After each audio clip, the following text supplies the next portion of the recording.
Hey guys, welcome to our next learning session on Wirecast Live. We are going to be diving into Adobe Character Animator on how to rig a puppet. We have a guest presenter today, Dave Werner from Adobe, and Dave is going to be talking about how you can quickly get up and running with Adobe Character Animator so you can start rigging your own puppets for either pre-recorded animations and doing videos and cool stuff like that, or doing live stuff into Wirecast for live broadcasting purposes. So Dave, are you there? Yes, I can see Andrew. Cool. I heard there's a little weird echo there for a second. So Dave, I'm really pretty much gonna let you drive. We'll just watch your screen. If this doesn't work, we can do it on mine. Maybe you can just tell me what to do, and I'll do it. And we'll just take a moment. So can you kind of share your screen? Why don't you take us away and show us Adobe Character Animator? I'd really love to see, just walk us through the basic steps you need to get up and running and how to rig a puppet. Sure, sounds good. So, yeah, when you first open up Character Animator, you get this start screen, and this is definitely the best place to learn. If this is your very first time opening it, I'd say go up here to the upper left corner. This interactive tutorial. It's a 3-minute Saturday morning style cartoon. It'll teach you all the basics, walk you through this funny mad scientist pizza delivery boy story, and then there's a few additional lessons as well to kind of teach you just what Character Animator is and what it does. If you want more advanced techniques, this video tutorial section over here will take you to all the videos that we've done, and a lot of those tutorials have a bunch of free examples and walkthroughs of how to make them work. And then these template puppets are one of the best ways to get started.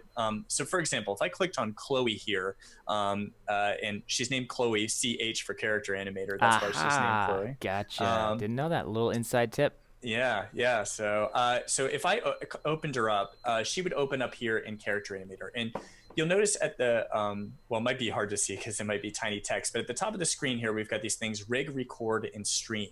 And right now, I'm in rigging mode, and this is where you basically teach the Character Animator what are the rules and what are the parts and how you're going to animate your character. And so a lot of the time, when you're first starting out, this is when you'll be spending the bulk of your time, Okay. is rigging a character. Now, Chloe is a Photoshop file. So if I actually go on her and if I can reveal and find her or show where she is, if I press Command E, I'm on a Mac, that's going to bring her up in Photoshop. And so in a second here, she's going to load up and it'll show her actual Photoshop file. And so, I've got all her layers over here on the side. I've got the ability to, let me see, get to the layers here. Click on the layers. I had to move the little thing that was over the top of it. Gotcha. That no one else can see. So, so basically, the way we basically recommend to set up a character, and the best way to learn is using one of these example characters as a template. So, she has a main group that's called, and I can get rid of this background guide, a main group that's her name. And we recommend putting a plus symbol in front of that, and that just means it's an independent character, an independent part. Okay. And that's a minor, that's something that you'll learn as you go through it. Is certain parts work better when they're independent. So, for example, your nose or your ears or something like that, those don't have to be independent. You generally want them to move with your face, but something like the pupil or your eyebrows, you do want those to kind of move on their own without pulling the rest of the body with them. So you'll see that kind of thing done for a few of these parts. But inside then, you want to do a head and a body group. And so the head is, believe it or not, her whole head. And if you name something in Photoshop head, that's going to translate to something you can move with your own head in Character Animator. So if I go back to Character Animator really quick here and go to just something like, let's see, I'm just going to move this down for a second so I can see stream mode. Then I'm going to turn on my webcam here, and you'll see as I'm moving around, the character is doing the exact same thing. And this nightmarish image that you're seeing here is what's controlling everything with these red tracking dots on my face. Got it. And so it's controlling my pupils, my eyes, my eyebrows, as I turn my head, my voice as well. So I turn the microphone off, but if I turn this on now, you should start to see her talking as well. And there may be a delay because of the streaming and stuff like that, but Right. you can set this to work really well, and you can always add a manual delay for live stuff. which Wirecast allows you to do very easily, which is Yeah. fantastic. So there's even just to clarify here, so anything you name as head gets basically associated in Character Animator with the motion capture, and then automatically Adobe Character Animator starts looking for the eyes, the mouth, the nose, and then basically associates that to the respective parts that are also labeled that name. Exactly. So notice that I named this head, and this is the exact same layer structure as my PSD file over here. Mm-hmm. And then you notice this picture over here of this head has been illuminated as blue. Mm-hmm. And I could do, text-based tags if that's easier for me. This is basically a handy cheat sheet for all the things you could potentially name your layers. Mm-hmm. So, okay, a mouse shape or a left elbow or these different things that will automatically be tagged if you import something in Character Animator and name them that thing in the PSD or AI file. Right. Will automatically tag them. They'll tag them as that, and they have some sort of I don't know, mocap behavior or some sort of tracking thing that Character Animator is going to be able to assign to that. Exactly. So if you click the top of your puppet here, the name of the puppet, and it has this little Lego icon that has an 8 next to it. That means behaviors, and that means there are 8 behaviors that are automatically associated with this character, and you see those on the right here. So for example, okay. the face behavior that uses the head, that uses several different things that have been tagged, and you can change values here. So if I wanted my head to tilt more or less when I tilt my own head, I have the ability to do that. Same with the mouth strength, that parallax. You have a little bit of a 2.5D parallax with the eyes and the mouth if you wanted to do that sort of thing. So you have a lot of customization here, and that's really nice. It's not just one animated style performance capture to fit every type of puppet. A lot of times I will tweak these, so 67% is just the right amount for Chloe's head turn, or Got it. whatever. So playing with these behaviors can lead to some great results. And that makes sense that not, if you have a character that's a monster, much bigger or stronger, they may move slower. You don't want them to move as nimbly or dynamically as, you can on camera as a person, right? Exactly. That makes a ton of sense. Yeah. That's really cool. So can you take for a moment and explain what the crowns are and like what sort of is going on there in that panel right there? Yeah. So a crown basically means it's independent.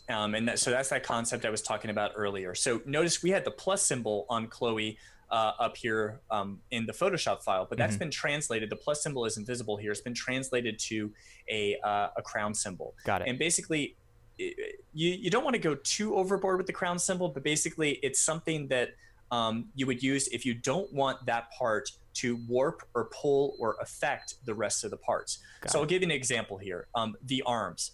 So the right arm, I've set that as independent. Both the right and the left arm, actually, I've set as independent parts.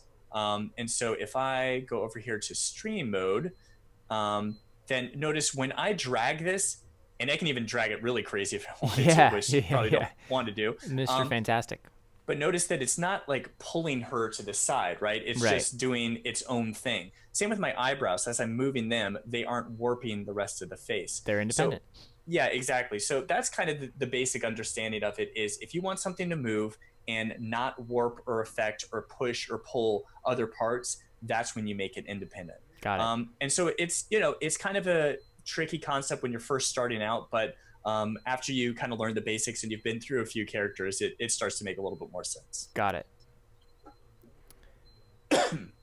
And then, so you've got those eyes. You basically need to make sure you label in Photoshop with the tags that you want to associate with different parts of your puppet.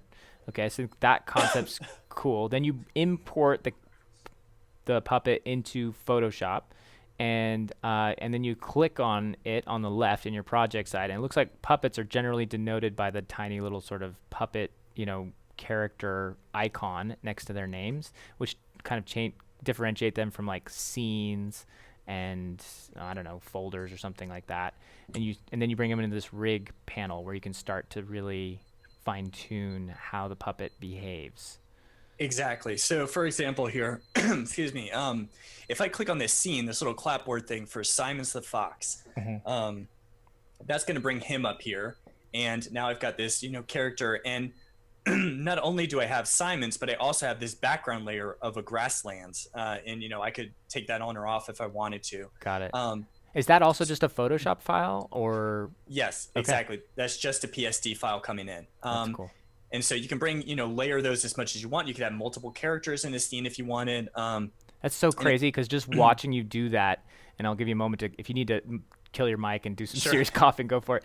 What's crazy about this is like just watching you switch into the scene mode there, it looks like you're playing a video. Like it looks like, oh, you're playing this cool video that's animated, and like it's not. Like that's not a video. That is just the live rendered behavior. That's so wild.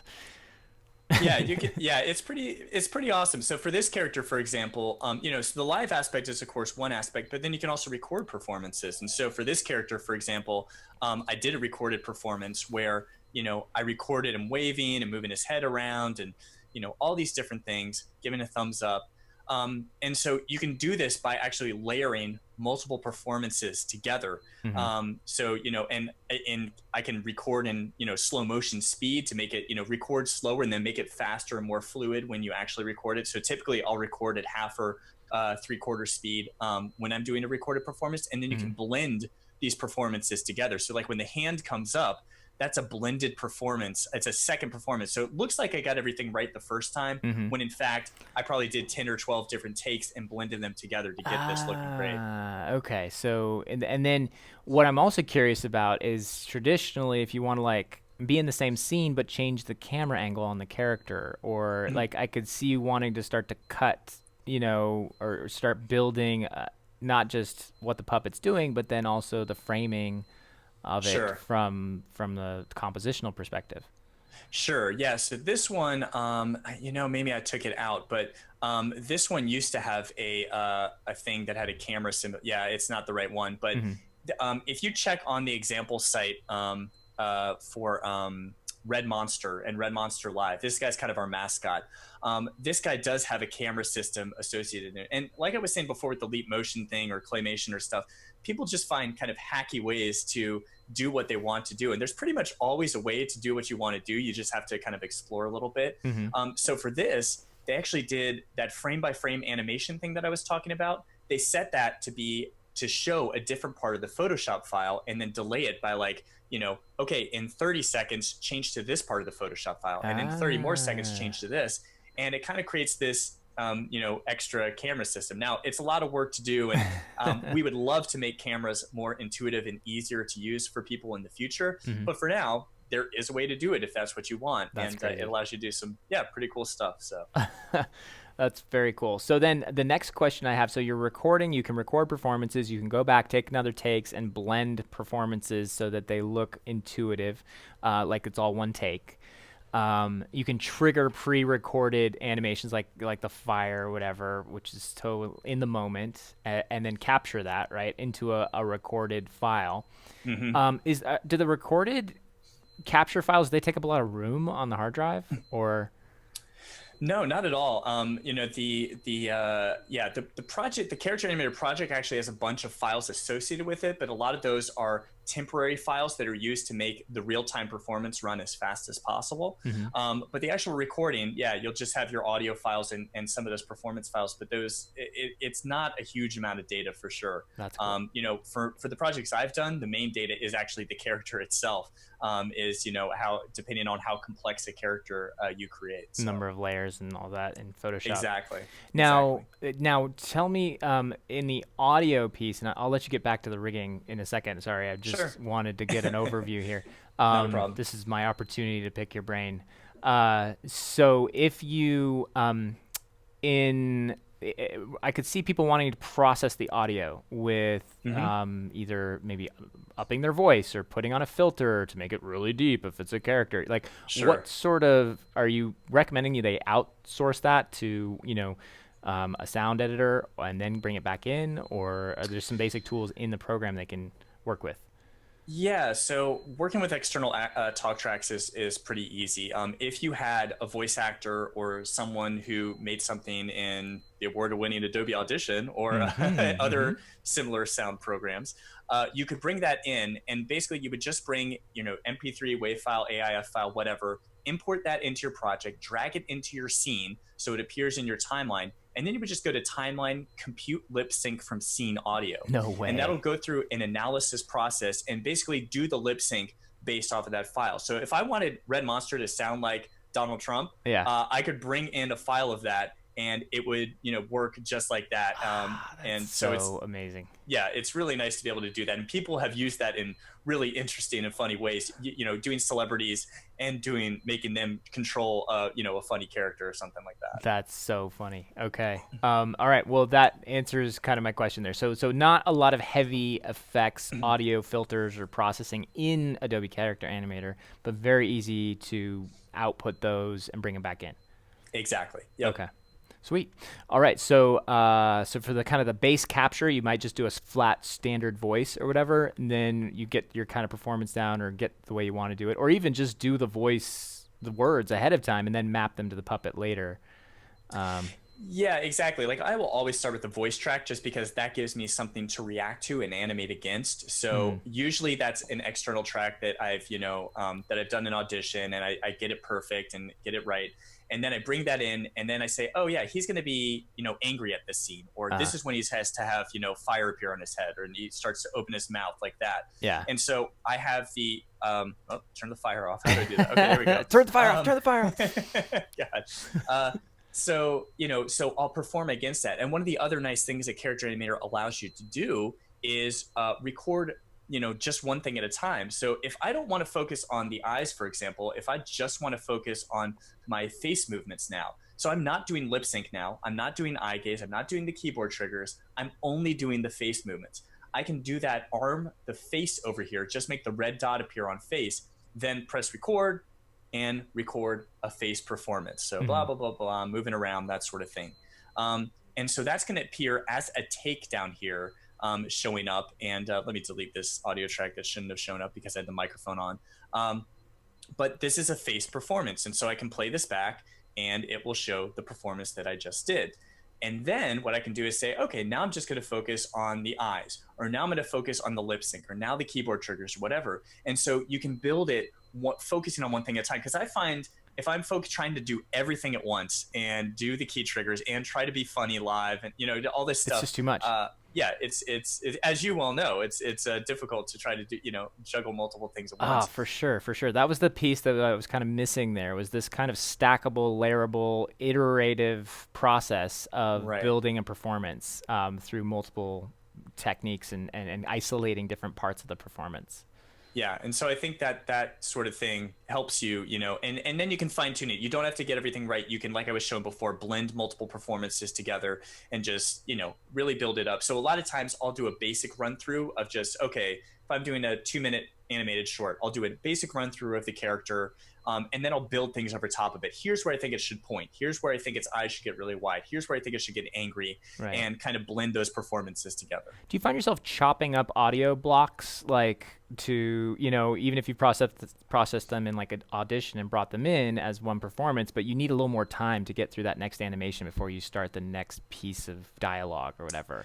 Or do you sometimes, but for the most part, particularly a lot of times I'm bringing things into After Effects, dynamic link. So I will do some of my composition and even editing in there, or Premiere Pro, which it also has dynamic links with. So you have the ability to, I'll just do a raw performance here in Character Animator, and then I can kind of deal with it in other ways in those other programs that are more suited towards editing and that sort of stuff. Gotcha. So you actually do this is almost like your raw camera take stuff, and then the fine-tuning of the actual final video is always run through a nonlinear editor like Premiere.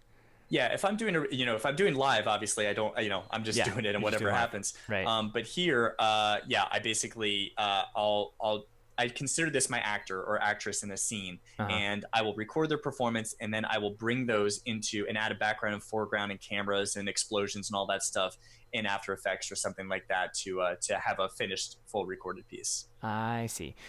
So because that was the piece that was missing here, was that this seems to like it also has to be a powerful editor in a sense. But it's all of its editing tools are really designed to nailing what the character's doing at that particular moment. Right, exactly. Yeah. So not bringing in all the other things like titles and graphics and all the other stuff. You're just focused on editing the performance. Yeah, because Adobe's got quite a few good tools that, Yes, yeah, that yeah. do There's that other sort tools of that thing. do that, So right? we wanted to focus, we don't want to try to be the kitchen sink. We want to, give people the ability to do one thing really, really well, and a lot of aspects of that, and then be able to translate to the other Adobe products. So it's a great workflow because you use Photoshop or Illustrator to start off. Those are great, well-established, experienced drawing tools that a lot of people know and love. You bring those characters into Character Animator, you do your performance, and you either stream that out live, or you have the option of exporting that as a video of itself, and you can do that through Adobe Media Encoder, or bring it to After Effects and Premiere for more finishing touches. And so there's a lot of different options, and it touches a lot of these different products, and it's part of a really cool workflow there. That's very cool. Okay, well, I'm cognizant of the fact that we're at our half hour, so let's move on and and then talk a little bit more about the particulars of rigging and kind of finish up the hands-on piece of this. But thanks for indulging me with my incessant questions. No problem at all. No problem at all. So basically, I'll go back to this Chloe example because she's she's probably the simplest one to go by. But basically, for example, you just add these different things in the rig mode. So if I go back to Chloe here in the rig mode, for example, her hands, I was dragging those hands with the mouse. And the way I would do that is if I select something and then I go down this little icon down here that's like a little compass thing called the dragger tool. And I would just add a dragger point or dragger handle wherever I want it to be. So you'll notice there's already this pre-existing one by the hands. And that's giving Character Animator the information to say, oh, if I drag the mouse or use my fingers on a touch-enabled device like a Surface Pro or something like that, near this hand, that's going to allow it to drag. Got it. Now, similarly, another rigging thing are these things called sticks. And I'm just going to delete the sticks for now to show you what it looks like if you didn't have sticks on. And go to there. So let's go back to the Chloe scene now. And I've removed the sticks from my hand. And now you kind of notice it's kind of looking weird and like spaghetti almost, which for certain characters, maybe that's something you want. But for her, I want a little bit more structure. And so the ability to do that, the way to do that is you would add these things called sticks. And it's a really simple process. You just kind of draw where you think the bones would be, basically. And then doing that allows you to very quickly have a joint. Like that. So it's really easy to add, basic scaffolding and structure to your character. And that's the basic idea behind rigging is we want to give you tools that make it really easy and quick to get very expressive, functionality. Yeah. So is that basically? I also noticed that when you added the sticks, like the sort of the 2D, the two-dimensionality of it wasn't as apparent as it was when there were no sticks. Like it seemed that her arm didn't flip in Z space. Right, exactly. And I think that's partially because of the attach style I have here. So I have an attach style called weld. Basically, if you have things that you want to, independent parts that you want to attach to other parts, use this little thing called the staple tool down here. So you're like think of it as like stapling pieces of paper together. So if this arm's moving, I can staple it to the body to make sure that it's always going to follow the body. But if I change this from weld to hinge instead, so let's see if that works. Might take a second here. But if I change that to hinge instead, you're going to see a different effect when I go back to the scene. And now if I drag her, it's going to, it's a little bit more subtle, but it's not going to do as much of the, even if I took those sticks out, it's not going to do as much of the flipping. So there's always a way to fix any, visual issue or warping issue or something like that. Totally. It's just a matter of, playing around with it and having fun and figuring it out. Nice. So then there's so that's kind of the basic rigging, and it seems like it's very kind of real time back and forth. And the minute you make a change in the rigging, you just go back into the scene, and those new changes, behaviors are quickly calculated and then put into the scene and into the puppet, and the puppet updates with whatever new behaviors you've assigned to it. That's exactly right. Yeah. So you have the ability to add all, I was talking about the behaviors before, and you have the ability to add all these different things. The mouth is one of the more, complicated things. You can add all these different mouth shapes, all these different shapes. So, if I double click on this, it should show me an F. Oh, it's not showing up right now. Right. So you get the, here's an F mouth shape, here's an L shape, and you are creating these all in the original Photoshop file. You notice they get tagged over here in the tag panel as well. So if you had an L shape that was layer 472 final for real this time, and instead you want that be L, you just click this to tag it, and it will get tagged as L. And then that's used by the lip sync behavior to control the lip syncing and do that automatic switching. So it's listening, Character Animator is listening for 64 plus different sounds at any given time and translating those into one of these mouse shapes that you're seeing here. That's really, really cool. 64? Yeah, it's something like a little over 60 something. I think it's over 64, I believe. That's wild.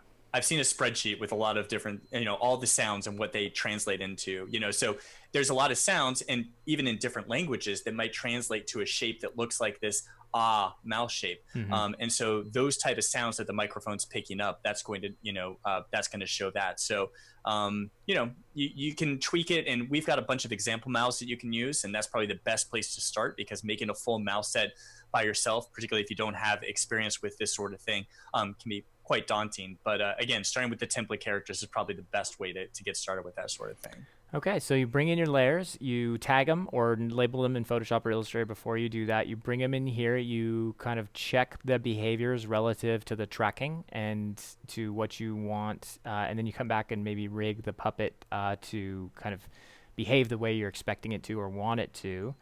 And you can do this through sticks and stapling, and looks like also through the dragger. You can assign different.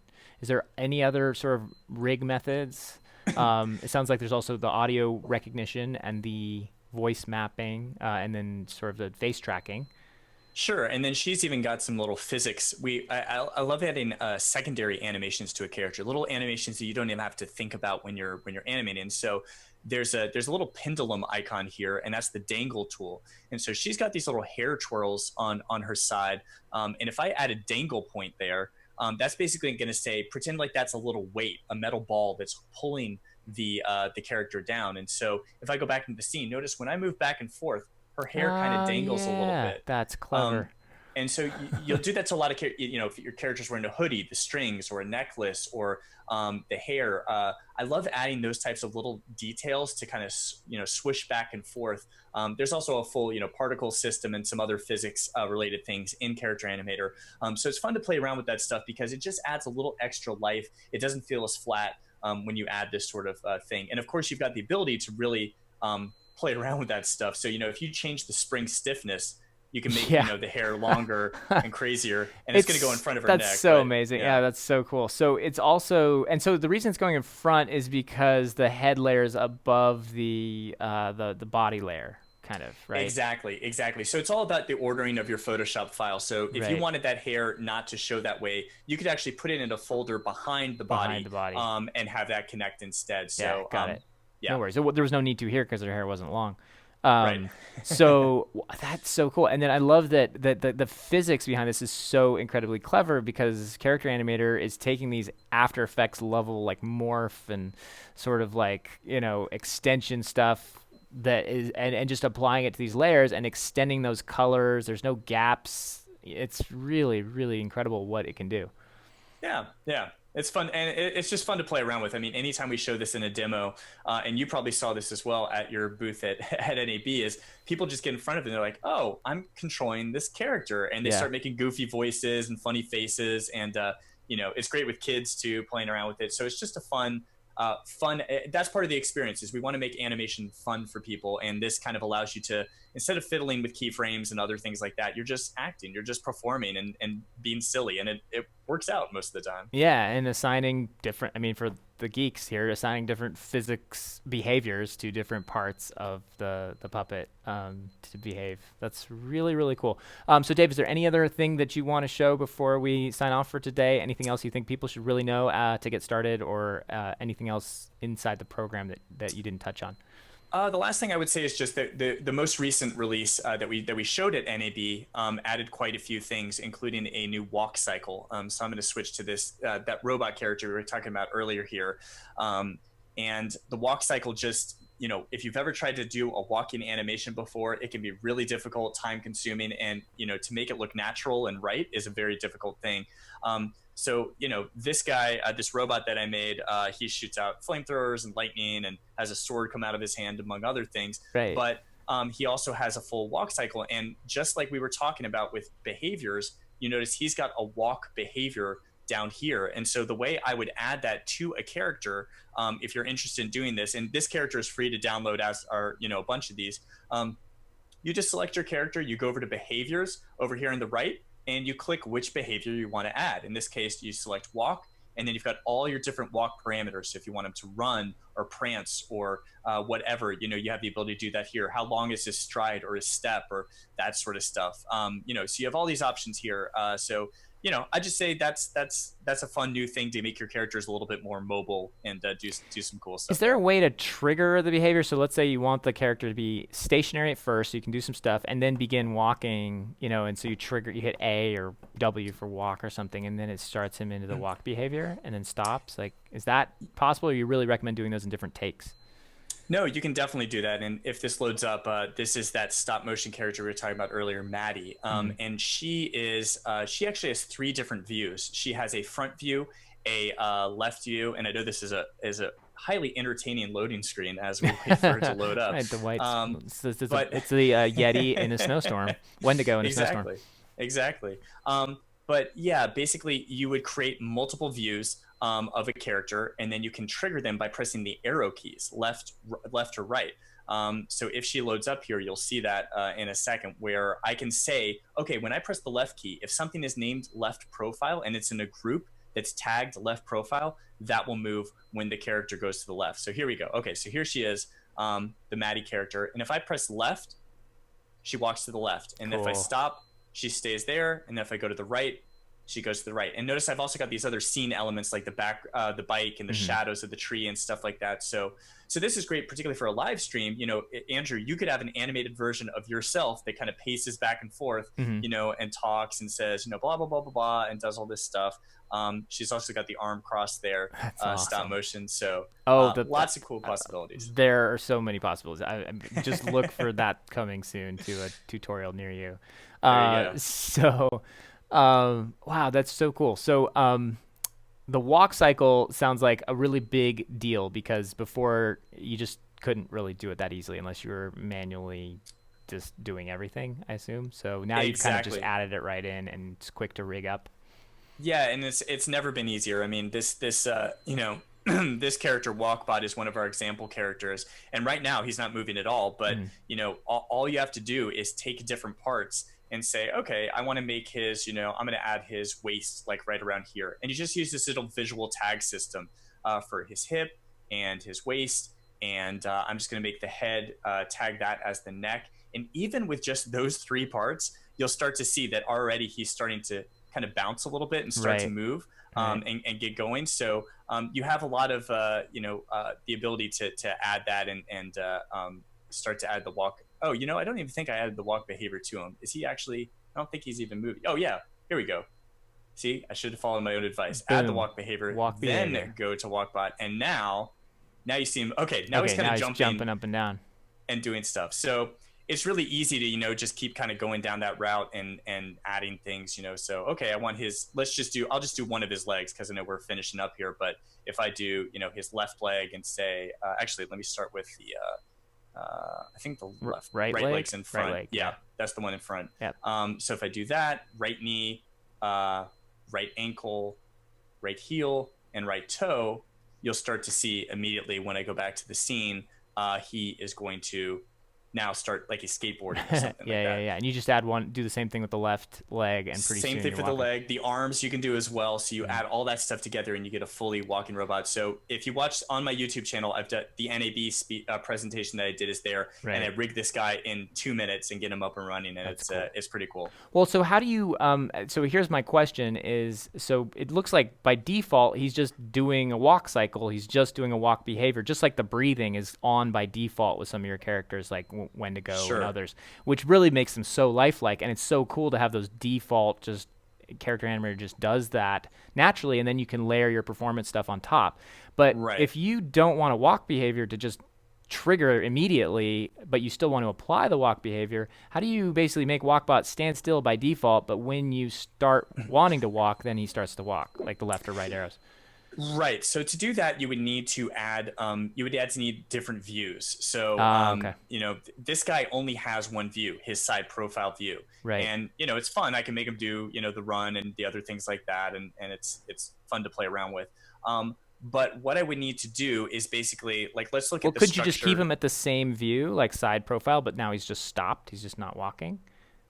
You could, yeah. And the way to do that is you can instead of immediately say left and right arrow keys. So now Okay. he's in a stationary position, and now if I press right, he Got starts it. to move, and then he stops. And left, he'll do kind of a backwards. Now, also, if I set the body speed instead to 100, he will he'll move like that. And I really have the head value cranked up on this guy, so you'll Yeah. notice he's kind of floating and moving. Right. That's just because that was for the standard walk cycle. That's how I set him. But Got it. you can play again. You can tweak all these parameters and get it to work just exactly like you want. Got it. Okay. Well, that's kind of answers my question there, because I was thinking like, well, I apply this walk behavior, but now they're just walking all the time. I don't want that. I want them to stop, Right. and then when I'm ready to walk, then I can do my performance. And then it also looks like you can have them run off the screen or just always stay in the middle of the screen. Exactly. So by default, when you load up the character, he's just staying in the middle of the screen, but this little body speed parameter will change if he starts to move fast or slow or whatever. Right. So if you ever lose your character and he goes off the screen or something like that, He's there's this little gone. refresh button that you can use to get him back on in middle. All right. Well, they can walk off into the space between scenes somewhere that only puppets know. Exactly. Well, Dave, thanks so much this is wonderful. Really in-depth look. I hope this was helpful for folks, because I think this at least kind of shows how you can start taking this stuff and really implementing it into content, whether it's live into Wirecast or pre-canned and then bringing in live later. Adobe Character Animator also outputs into what, like animation, QuickTime animation files with Alpha, or what are some of the outputs you can do and share between, say if you wanted to play a video or a pre-animated video? Yeah, you can export in a variety of ways. So you've got the, here file export. We've got video via media encoder that allows you to send it and change it to whatever, format is possible. That is like, thousands of different things you can change it into. Mm-hmm. Even a ping sequence and a wave you could bring in if you just wanted an image sequence, and some programs accept that. Okay. But then also, you can just, if you're using After Effects or Premiere Pro, you just drag your scene into those programs and it just automatically shows up, and that's cool. It just works. And then for live stuff, of course, you just send out, and there's this little streaming icon down here, and if you click that shows you kind of your possibilities of what you can do, including NDI output, separate monitors. So if we've had stand-up comedians, for example, stand behind a stage and project their character animator performance onto a projector screen or something like that. So Cool. You have a lot of cool possibilities there. Yeah. All right. Yeah. Well, lots of way to get the content to other places and to share, whether that's in the moment live or pre-recorded. So thanks so much, Dave. I really appreciate your time, and I hope this was helpful for everybody. And if you want more information on Adobe Character Animator, it's, I believe, free to download for now while it's in beta. Or do you need a minimum cloud subscription for it? No, there's a free trial, so anyone can download it and try it out, and then it's part of the Creative Cloud as well, and it's actually part of After Effects. So if you have After Effects, not many people know this, but you already have Character Animator. If you go to File, Open Character Animator from After Effects, it's bundled with that right now, so you can get it that way. Awesome. All right. Well, and at some point you're going to come out of beta, right? That's right. Yeah. I mean, I think there's a lot of. You can't hide in beta forever, Dave. I hear you. I hear you. Yeah. I mean, I would say for all intents and purposes, we are, even though it says beta on, the title screen and stuff like that, our threshold has always been, are we being used for real professional production work? And I think you crossed that threshold. Yeah, exactly. After The Simpsons and all that and Late Show, we're seeing that, and people are relying on character animators. So I think people get scared off by the beta tag, like stuff's not final, or it's it's going to crash or that sort of thing. I would say, if it's good enough for The Simpsons, it's probably good enough for most people. So yeah, it looks release quality to me so far. So add that for what it's worth. But yeah, I think The Simpsons have a better working opinion of what's ready, production ready. All right, well, Dave, thanks so much. I appreciate your time. And again, go find out more about Adobe Character Animator. Start making your own animations. Start using them in your live content. Dave, thank you for being our guest tutorial lesson giver today for our learning session. No problem. My pleasure, Andrew. Thanks. Anytime. My pleasure too. So we'll talk to you again soon, and have a great one. And folks, that's all for our learning session today. Hope this was helpful and a useful look. And there's a lot more where that came from on the Adobe Character Animator inside the app itself, as well as Dave's tips and tricks tutorials and videos that he loads to the OK Samurai YouTube channel. And for more of that, go there to find it. Thanks so much, and we'll see you next time on our Wirecast Live learning session.